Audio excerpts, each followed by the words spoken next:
Hey guys, Cookie here. Welcome back, and we'll be going over air to ground on the Tempest Blueflash server. So a big thing, a lot of questions I see is, Cookie, what do I do air to ground? Where are the units at? What do I do when I get to these units? Do I kill these units? Do I kill those units? What do these mean on the map? So we'll go ahead and we'll take a little bit of a deep dive into how the units are placed on the mission. What does what the unit icons mean on the map, and what they actually do. So I'm going to be pulling some of this from the FAQ, which you guys can read from as well. And other things I will just be pointing out from the Game Master view, and we'll go over that way as well. So let's go ahead and take a little deep dive. As you can see, we have blue hexes and red hexes. That's the foundation for how you take and control area on the map. And as you can see, within each blue hex and each red hex, there's going to be blue units and red units within them.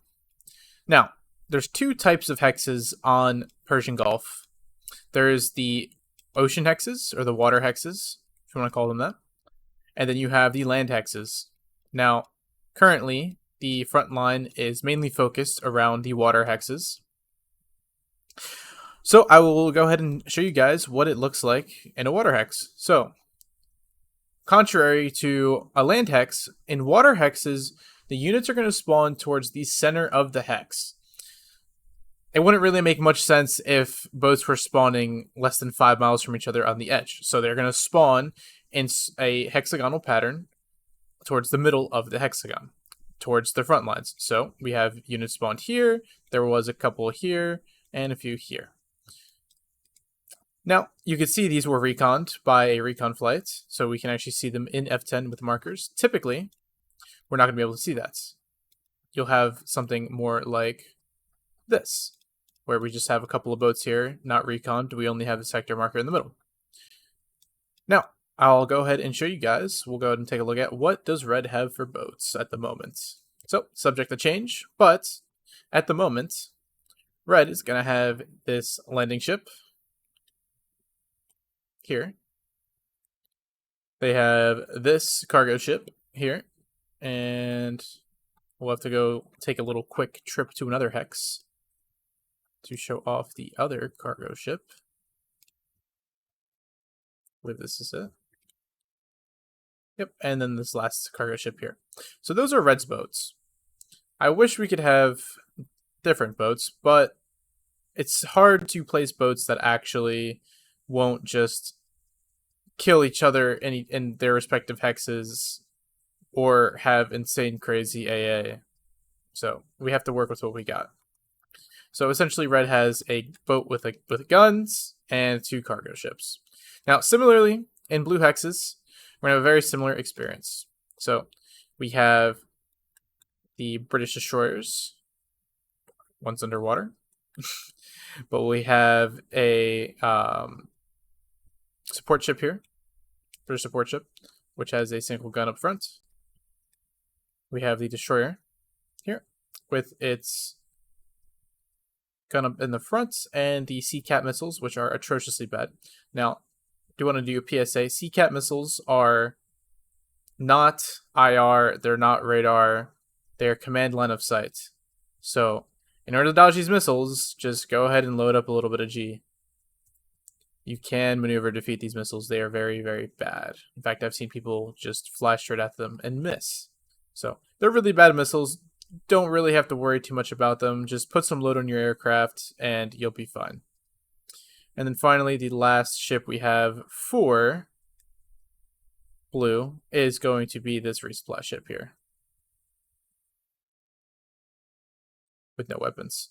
So that's what blue gets. That's what red gets. That's how ocean hexes work, or water hexes. This really isn't the ocean. Boats are going to spawn towards the center of water hexes. Now, land hexes. Completely different on how they work. Land hexes, which we kind of have one over here, just a little bit. You will see that the land hexes, or hybrid hexes as I like to call this one here, it's a hybrid water land.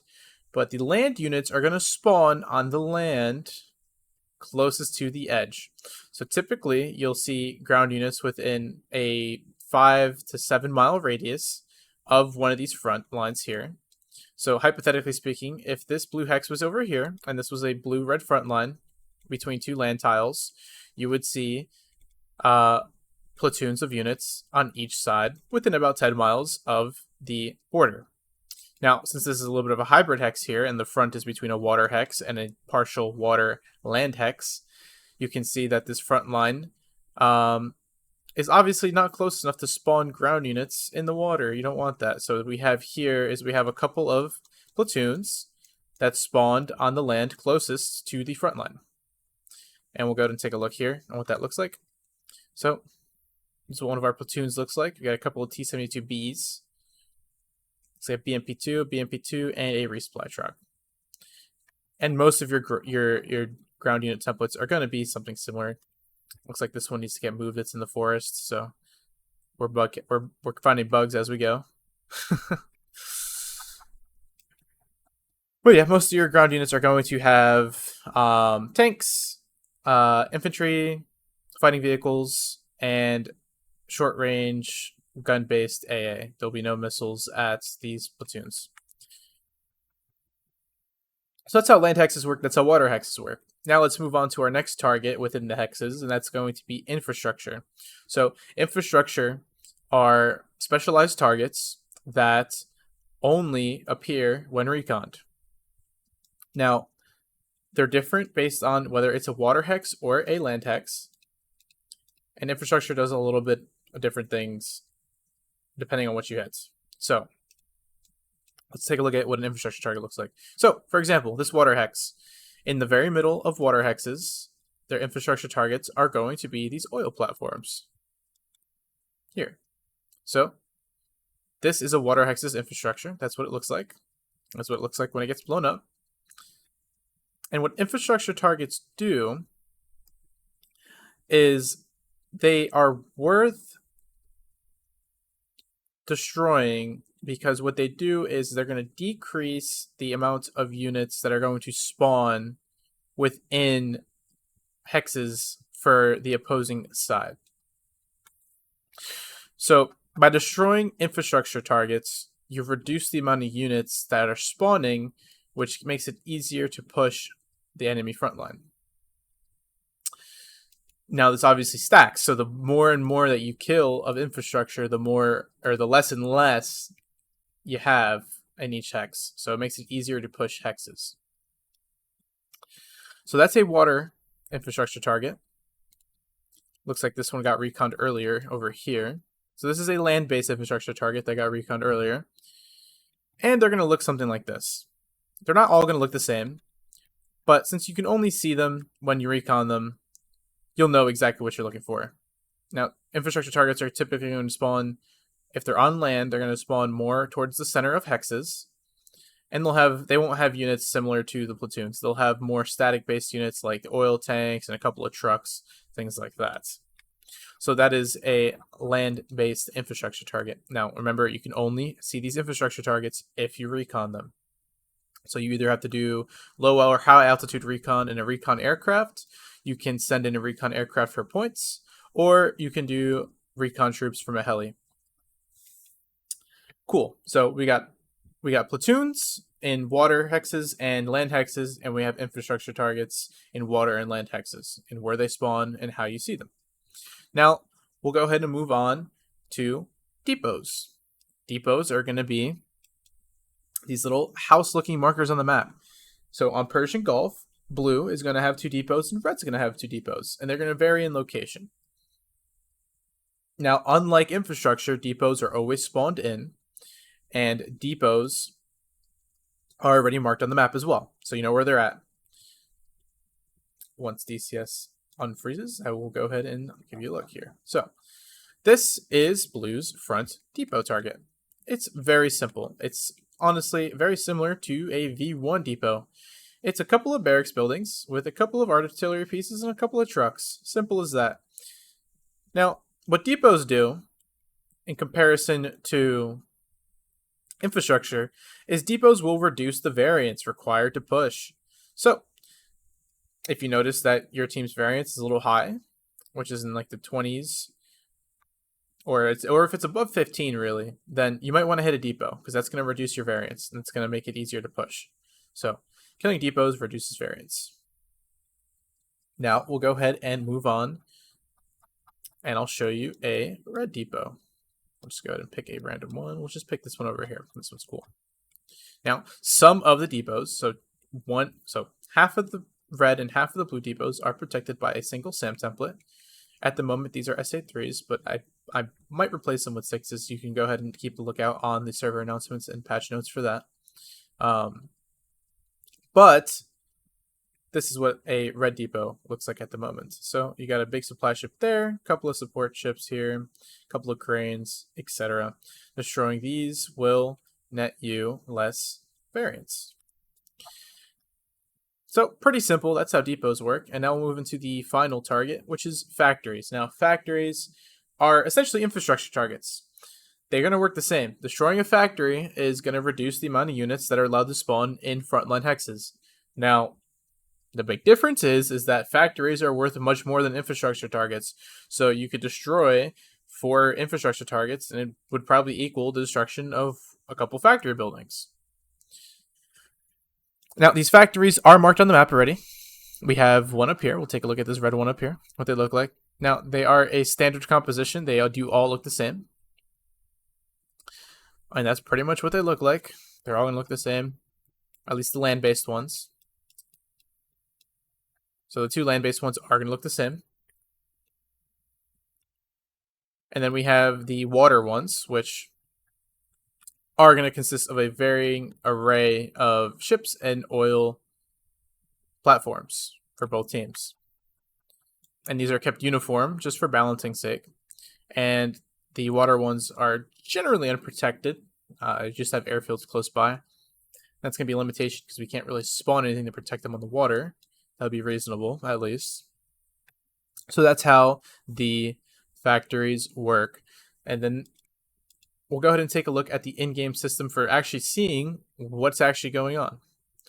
So let's go ahead and drop spawn. I know blue has Fujairah. I'll go ahead and just hop into what's going to not take a long time. We'll just hop in a Strike Eagle since that's the last thing I loaded.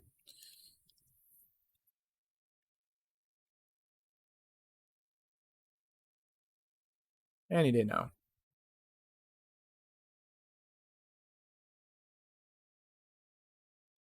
Any day.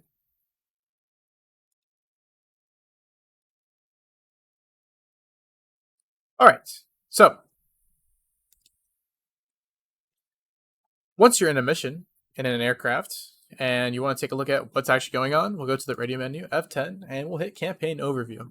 Now, you can see the total frontline health between the front lines. So red is at 84%, blue is at 95%. You can see the health of damaged hexes. So 311's at 63%, 48's at 42%, and that's for red. And then you have the same thing for blue here. You also have the health of the objectives. So the factories and the depots are displayed, so none of them have been hit. And then now you can go down, and we'll go ahead and open that up again. And we'll go ahead and go down to attrition. So attrition, each aircraft that you take and take off with is going to have a value. Now, the value of that aircraft is determined in the attrition table in our FAQ. And if you don't return that aircraft back to an airfield, it's going to add attrition value. Now, what attrition does is if your team has a higher attrition, that means it's going to take more variance to actually push. So if you are killing a bunch of targets, but you're dying a bunch of times, this is actually a very bad thing. So, as we can see, blue has a higher attrition right now, 6.7 versus 4.9, and that means that blue requires 16.7% variance to actually push. So, return your aircraft if you want to push easily. Now, you can also see on here, the unit quality is displayed on here. So, infrastructure targets have been hit on red, and that's leading to -1 unit for each red front line because we've hit enough infrastructure targets. So, good on blue for hitting some infrastructure targets. Finally, the last thing that I didn't mention is you can see the next tick. So, the front lines can only move at a tick, and there's a tick every 2 hours. and there's 2 ticks until the server restarts. The server will stay up for 4 hours, and then it will go ahead and cycle the mission onto the next one. And you can see in 26 minutes, it's going to compare the frontline health, and if there's a 15% variance for red, or for example here, a 17% variance for blue, then that side will take the lowest health hex. So if you want to try and guide the direction of what hexes you're taking, make sure you focus the damage on the specific hex. You can still hit any hex across the board and still have an effect, but the lowest health hex will be taken. I hope that answers most of your questions on air to ground on Tempest and how it works, what they look like, where they're at, how you can find units, etc. If you have any more questions, or if I left anything out in this video, you can leave a comment, or you can reach out to me on the Tempest Discord, and I'll be happy to answer your question. Take a look at that FAQ. It's got a lot of good information in there. Most of it was written by Enigma and his team. We've just repurposed some of it for Tempest, so thanks to Enigma and his team for putting out that FAQ. We've just modified it slightly. We have the same mechanics. So thank you guys. I really appreciate it, and we'll catch you around. See ya.